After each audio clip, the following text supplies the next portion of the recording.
Hey, what's up, everybody? It's your boy Nerdicane. I am taking a page from, I believe, Just Some Guy started this, and Douglas Ernst did it, and a few other guys have done it. This is going to be my video about what got me into comics, and I hope you guys like it. Hit a like, hit a subscribe. If not, move on to the next. I got some commentary coming today, but okay, it was late 80s. I'm putting on the screen.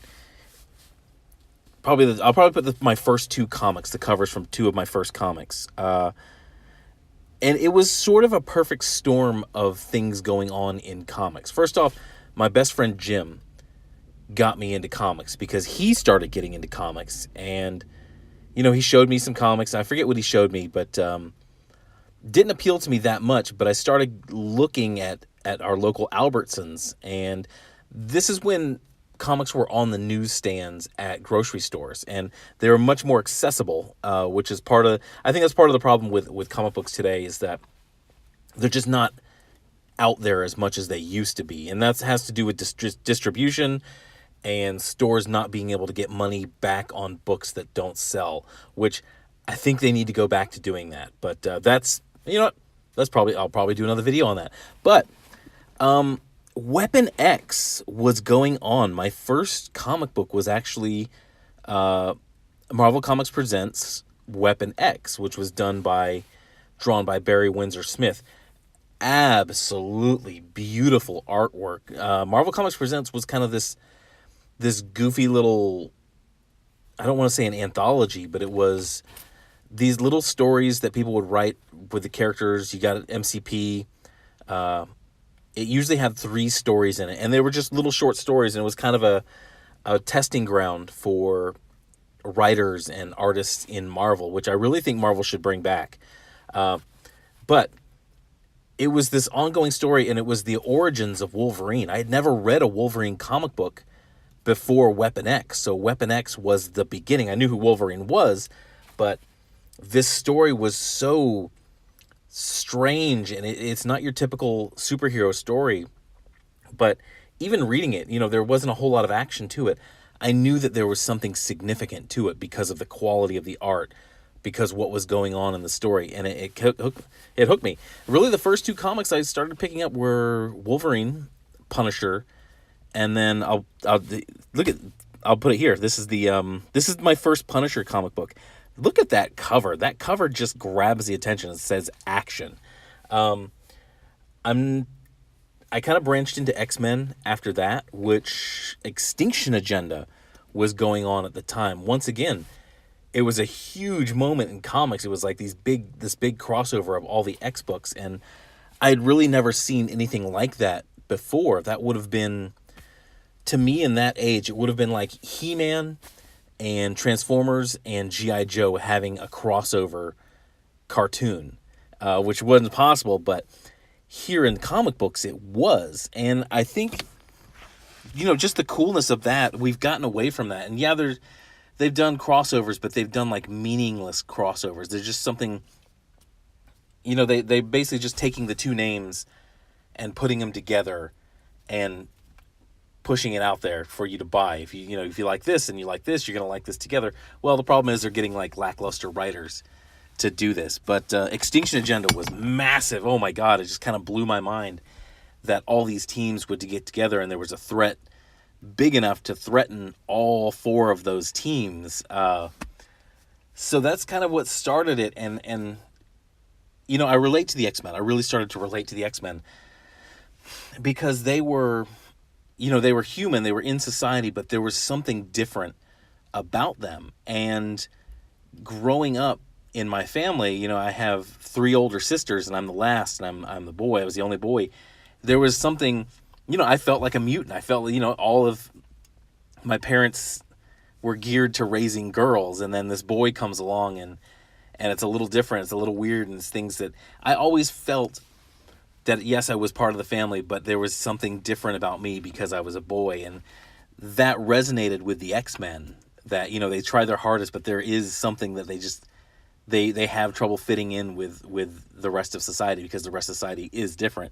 But yeah, that's why the X-Men have always resonated with me, because sort of like the outsider, being this one little boy to the family of three girls, and that's why they resonated with me. But the other thing, and this is more important to sort of what's going on in the comics right now. When I was buying, when I bought X-Men 266, when I bought the Extinction Agenda, when I bought the X-Men, your average X-Men book off the shelf, the reason why it appealed to me so much is that I was buying the latest installment in a very long, epic story, which, yes, it started in 1968, but to me, X-Men really actually started when Chris Claremont took over. I think that was 71.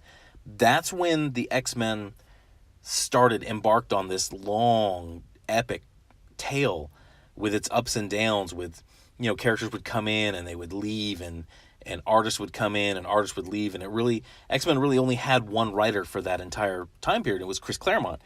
And we got so many great storylines from Chris Claremont, and so many great threads that some were followed, some weren't followed, and that's what appealed to me more than anything else in the X-Men books, is that there was a continuity.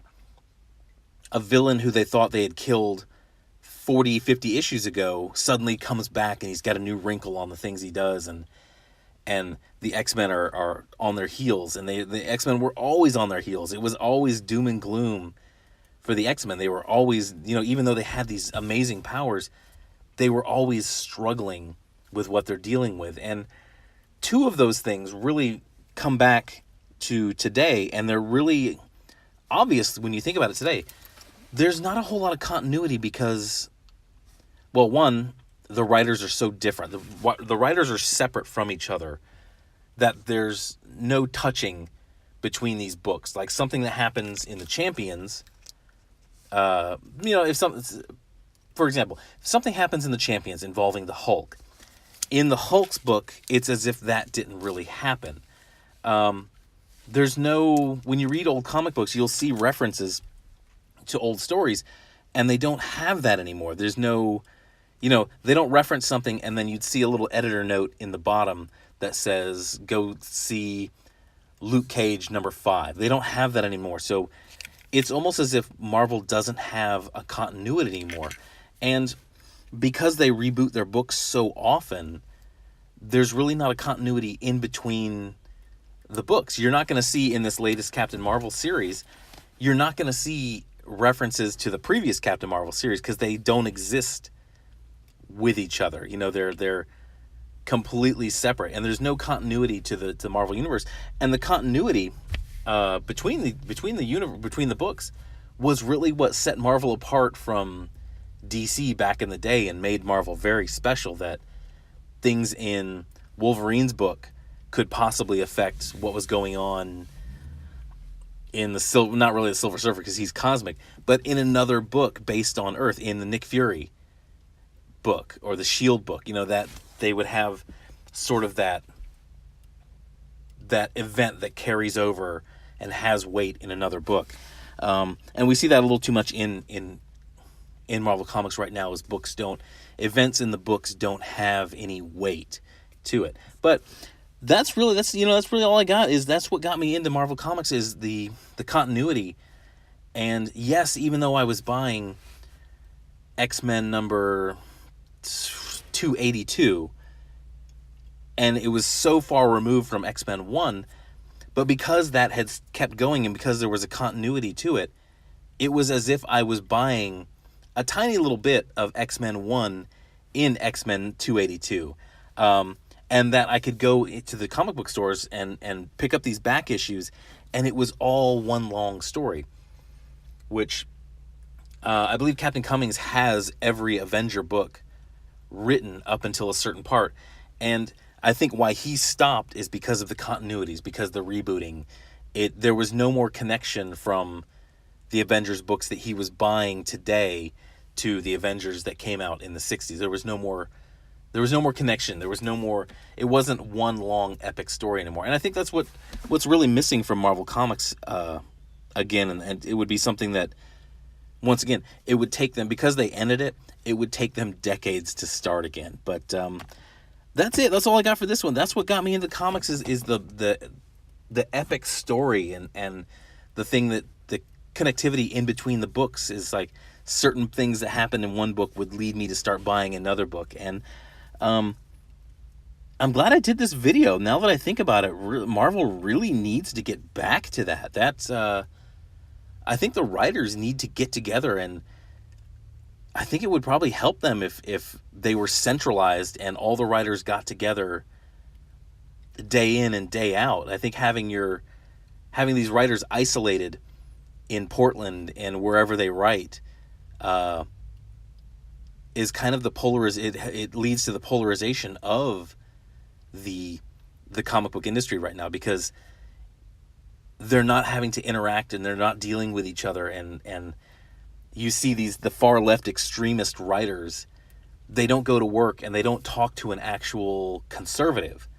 um, and they don't, they get to keep the conservative as a boogeyman. So I think if they worked with one, I think if they talked with them, they would realize, oh, well, that guy's a conservative, but he's actually kind of cool and he's kind of rational, and he's not the gun-toting Bible thumper that I thought he was. But anyway, that's all. I'm gonna get off the soapbox on that one. I'll do some other videos. But thanks for watching. My name's Nerdicane. You can hit a like, hit a subscribe. I lost 4 subscribers. Oh well, it was gonna happen. But thank you to everybody subscribed. Thank you to everybody who's watching. Let me know what you want me to do in the comments. Should I do some more video gaming stuff, and should I do more commentary? Should I do more of the indies? Let me know what to do, what you guys like. Well, I see it in the views, but yeah, that's all I got on this one. Thank you for watching. You guys have a good day, and go buy some comics from a comic shop.